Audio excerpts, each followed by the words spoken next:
I know most of you pretty well, really well. I've talked to most of you tonight. I'm going to recant another story of Lauren's childhood as well. When we were little kids, Lauren always had like 2 or 3 inches on me. She was always a little bit bigger. And the result of that was a bunch of scratching and kicking and punching. She remembers. She's also biting. And one time in particular, she bit me. And I started crying, right? And so red alarm goes off in her head. She bites herself. Goes gets my parents and tells them that I bit her. So they send me to my room. And usually what happens when you get sent to your room is you think about what you did wrong. So in this case, I didn't do anything wrong. So what did I think about? Revenge. And I knew in like 8 years I'd be bigger than her. And I had a choice that I was faced with. Is the bite going to be physical or is it going to be verbal?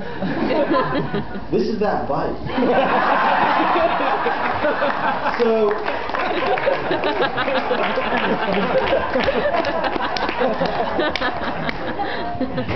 some odd years later, my parents called me and I was in college, and it's a typical phone call. It was, "Mike, we thought you'd been kidnapped."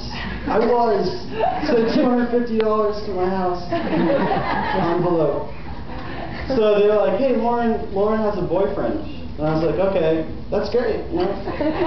So I come to visit her one last time before she graduates, and Pete's having a party. I'm going to meet Pete for the first time. And as a brother, the first thing on my mind is how am I going to intimidate this guy as much as possible. I meet him, and I'm like, "Good to meet you." And I grab his pinky firmly with my hand. And I'm like, "Pete, it's good to meet you." Immediately I shrunk. I shriveled. I was deflated. And so anyway, the room, we're at this party. Pete and Lauren, I'm talking to Lauren in the kitchen. Pete's disappeared. Also, the music dies down. The living room splits in half. Lauren's like, "You gotta see this." So we all go into the room. There's a lane down the middle. Pete's at one end, shirtless, covering his crotch and closing his eyes.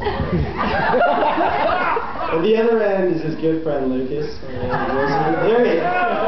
They have some sort of Nerf-like thing encoded in plastic, and they're hurling at each other as fast, taking turns one after the other, so you can inflict as much damage as possible. So they're covered in red welts 10 minutes later. Everyone's cheering. It was amazing. At that moment, as a brother, something instinctual kicked in. And it was like, this is the kind of guy I want to marry.